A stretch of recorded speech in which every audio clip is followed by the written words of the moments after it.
नमस्कार साथियों, मैं मनीष भारती संस्कृति आईएएस प्लेटफॉर्म पर आप सभी का स्वागत करता हूं। साथियों, आज जिस मुद्दे पर चर्चा करने वाले हैं वह भारत और रूस के संबंधों को लेकर है। दरअसल रूस के द्वारा कहा गया है कि अमेरिका चाहे कितने भी कोशिश कर ले, भारत और रूस के दोस्ती पर इससे कोई फर्क नहीं पड़ने वाला है। साथ ही भारत को एक स्वाभिमानी और स्वतंत्र और अपने हिसाब के, अपने जरूरत के हिसाब से काम करने वाला राष्ट्र बताया गया है। अब देखिए, इसके पीछे के क्या वजह है आप जानते होंगे। क्योंकि भारत पर जो 50% टैरिफ लगा है, उसमें जो 25% एक्स्ट्रा टैरिफ ट्रंप ने लगाया है, दरअसल वो 25% एक्स्ट्रा टैरिफ वह किसके वजह से है? रूस के वजह से। यानी कि भारत जो रूस से ऑयल परचेज करता है और रूस यूक्रेन के वॉर में इन्वॉल्व है, इस वजह से वो जो टैरिफ लगा है। मामला समझ में आ रहा है? इसीलिए कहीं ना कहीं रसिया जो है वो भारत का साथ नजर देता हुआ नजर आया है। और वैसे भी हम समझेंगे निश्चित तौर पर रूस भारत का एक मित्र तो रहा ही है। अब यहाँ पर कुछ बातें जो है कही गई है, उसको विस्तार से समझते हैं किसके क्या क्या मायने हो सकते हैं। न्यूयॉर्क में संयुक्त राष्ट्र महासभा, अभी आप जानते हैं यूएनजीए की जो 80वीं बैठक है, उसमें विभिन्न देश के लीडर पहुंच रहे हैं अपनी अपनी बातों को रखने के लिए, संबोधन करने के लिए। वहीं पर भारत के विदेश मंत्री एस जयशंकर पहुंचे थे और रूस के विदेश मंत्री सर्गेई लावरोव भी पहुंचे थे। तो उस मीटिंग में अलग से, यूएन में अलग से एक बातचीत होता है। उसके दौरान कहा गया कि भारत अमेरिका संबंधों में तनाव से भारत रूस साझेदारी कतई प्रभावित नहीं होगा। भारत अमेरिका संदर्भ और रूसी दृष्टिकोण समझिए। देखिए, ऐसा नहीं है कि अभी संबंध भारत अमेरिका के खराब हो रहे हैं तो रूस का उससे फायदा या नुकसान उसमें रूस देखने की कोशिश नहीं करता है। चूंकि एक वक्त ऐसा रहा कि भारत और अमेरिका के संबंध बहुत बेहतर थे, तब भी रसिया ने भारत के साथ संबंध को कभी बिगड़ने नहीं दिया। हाल के वर्षों में अमेरिका ने भारत पर रूस से तेल आयात और हथियार खरीद को लेकर के दबाव डाला। ऑयल को लेकर के कहा ही है, खास करके आपने देखा होगा S-400 जो एयर डिफेंस सिस्टम है, जिसका अभी हमने प्रयोग किया ऑपरेशन सिंदूर के दौरान। जब ये S-400 का डील हो रहा था, तब उस वक्त जो बाइडेन प्रेसिडेंट होते थे अमेरिका में, और उन्होंने काफी विरोध किया था इस चीज को लेकर के, और व्यक्तिगत तौर पर कहा गया था कि इसको रोक दिया जाए, इस डील को रसिया के साथ ना किया जाए। लेकिन भारत अपने नेशनल इंटरेस्ट में इस चीज को लेकर के आगे बढ़ता और समय के साथ देखा गया कि यह डील करना भारत के लिए बेहद कारगर साबित हुआ। चूंकि ऑपरेशन सिंदूर के दौरान पाकिस्तान के जितने भी ड्रोन गिराए गए वो S-400 के दौरान ही। तो अमेरिका चाहता था कि भारत जो है रूस पर जो प्रतिबंध लगा है उसका पालन करे, अमेरिका की बातों को मानते हुए नजर आए। लेकिन भारत इस चीज को लेकर के सहमत कभी भी नहीं हुआ। ऊर्जा और तेल आयात का मुद्दा देखेंगे। देखिए, भारत अपनी ऊर्जा जरूरत का तकरीबन 80% जो है वह आयात करता है, ऑयल और गैस वगैरह। और इसमें निश्चित तौर पर भारत चाहता है कि विविधता बना करके रखी जाए।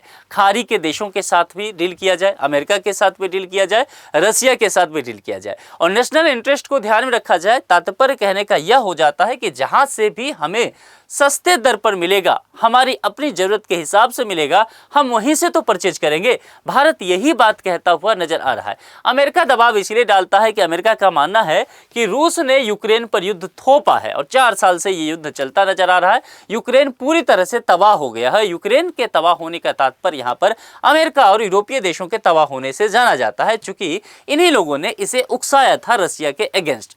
अब रूस भारी पड़ा है तो निश्चित तौर पर पश्चिमी देश और अमेरिका तरह तरह के प्रतिबंध रूस पर लगाते नजर आ रहे हैं और चाह रहे हैं कि भारत भी वो जो है उसे फॉलो कर ले। भारत से पहले अपील किया गया, भारत ने कहा कि नहीं, हम अपनी ऊर्जा जरूरत के अकॉर्डिंग काम करेंगे। और भारत ने, आपने देखा होगा कोविड-19 के दौरान भी बहुत सस्ते दर पर रसिया से ऑयल वगैरह परचेज किया। अमेरिका इससे बहुत नाराज होता हुआ नजर आया।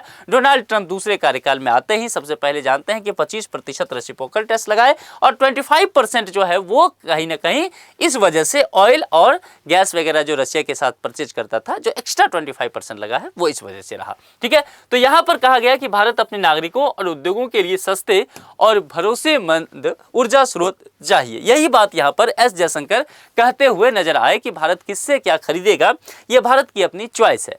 लावरोव के बयान का व्यापक संदेश क्या है, यानी कि रूस के जो विदेश मंत्री हैं वो क्या कहते हुए नजर आ रहे हैं। सबसे पहले देखिए, भारत की जो स्वतंत्र विदेश नीति है उसकी तारीफ करते नजर आ रहे हैं।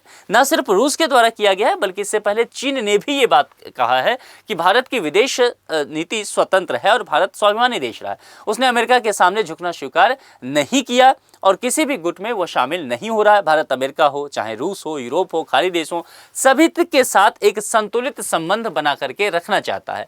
रणनीतिक साझेदारी की मजबूती की बात की गई। भारत रूस संबंध केवल तेल या रक्षा तक सीमित नहीं है, बल्कि एक बहुआयामी साझेदारी है जिसमें आर्थिक, तकनीकी, वैश्विक सहयोग भी शामिल है। तो तमाम तरह की चीजें जो है वह भारत और रूस के बीच दोनों के रिश्ते को और अधिक मजबूत बनाता है।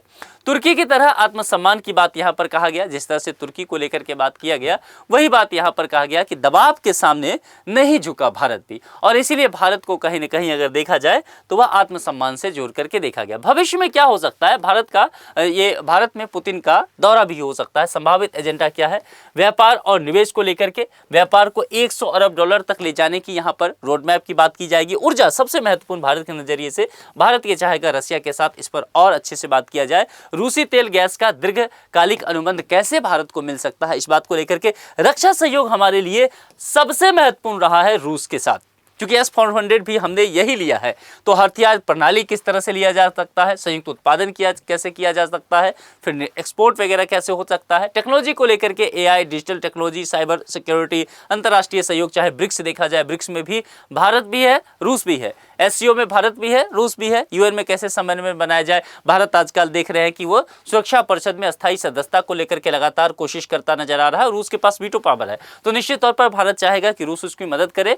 मतलब वह व्यक्तिगत तौर पे मदद तो कर ही रहा है, जिस तरह से तुर्की वगैरह अरंगा लगाने की कोशिश कर रहे हैं या चाइना, तो वो चाहेगा कि भारत जो है रसिया मध्यस्थता करने की कोशिश करे, भारत की मदद करे।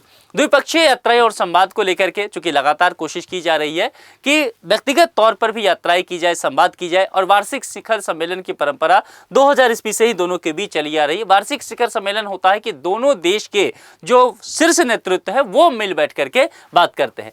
बैठक का विश्लेषण क्या किया जा सकता है जो अभी हुआ है भारत का विदेश नीति मॉडल को लेकर के, मल्टी अलाइनमेंट यानी सबके साथ संबंध और किसी पर निर्भरता नहीं, भारत को बड़ी शक्ति के रूप में वैश्विक मंच पर कैसे स्थापित किया जाए, इस बात को लेकर के। और रूस के लिए भारत का क्या महत्व है, एशिया में रूस का सबसे भरोसेमंद सहयोगी कौन है, भारत है।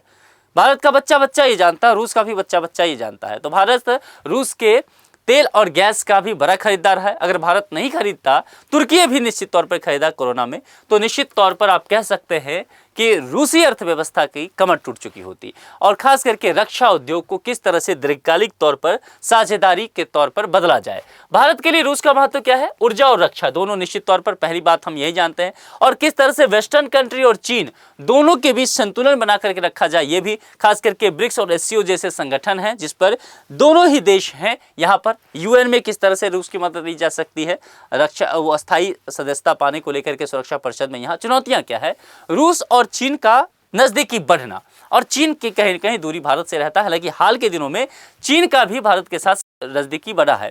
अमेरिका भारत साझेदारी को लेकर के देखा जाए, रूस भारत संबंधों के बीच किस तरह से संतुलन बनाते हैं, तो ये तमाम तरह की चीजें जो है रूस भारत के संबंध को और ज्यादा महत्वपूर्ण बनाता हुआ नजर आता है। भारत रूस संबंधों का ऐतिहासिक परिदृश्य अगर आप समझने की कोशिश करेंगे तो भारत और रूस जो आज रूस कहते हैं, एक समय में सोवियत संघ हुआ करता था, उस समय से ही देखा जाएगा ना, भारत जैसे ही आज़ाद होता है तो वहाँ सोवियत संघ के साथ एक बेहतर हमारा रिश्ता बनता है। और एक तरह से देखा जाए तो विशेष रूप से विशेषाधिकार प्राप्त रणनीतिक साझेदार का दर्जा ये दोनों देश 2000 ईस्वी से ही एक दूसरे को देते हैं। दोनों देशों के बीच सहयोग के क्षेत्र की अगर चर्चा किया जाए तो रक्षा एवं सैन्य सहयोग है, जैसे कि ब्रह्मोस मिसाइल की बात करेंगे, सुखोई 30 MKI S-400 सिस्टम, ये सब रसिया से हमने लिया है। ऊर्जा क्षेत्र की बात करेंगे, तेल गैस परमाणु ऊर्जा, जो आप जानते हैं ये जो कुंडनकुलम परियोजना है, ये तो रसिया के द्वारा ही तो हम यहाँ पर अपने यहाँ ऊर्जा क्षेत्र में कर रहे हैं ना। व्यापार और निवेश की बात करेंगे, 2030 तक द्विपक्षीय व्यापार को 100 अरब डॉलर तक बढ़ाने का लक्ष्य दोनों देश रखने को चल रहे हैं।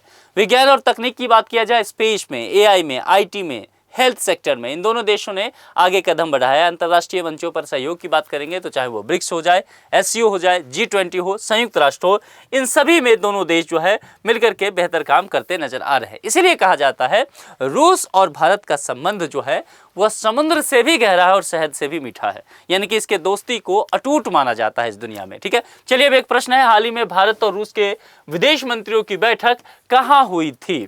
ठीक है, अगर आप ध्यान से समझेंगे इस चीज को, लेक्चर को, तो मैंने ये बताया है, एग्जैक्ट नाम नहीं लिया है लेकिन मैंने हिंट दिया है। तो जो भी आपको जवाब सही लगता हो कमेंट बॉक्स में आप लिख करके बता सकते हैं। साथ ही आप ये भी लिख सकते हैं कि आप भारत और रूस के संबंधों को किस नज़रिए से देखते हैं। क्या अमेरिकी दबाव में भारत रूस का संबंध बिगड़ेगा या इससे यह जो है अछूत रहेगा? आपके जो भी विचार हैं कमेंट बॉक्स में लिख करके बताते चलिए। अभी के लिए इतना ही। जुड़ने के लिए आप सभी का बहुत बहुत शुक्रिया। Thank you so much.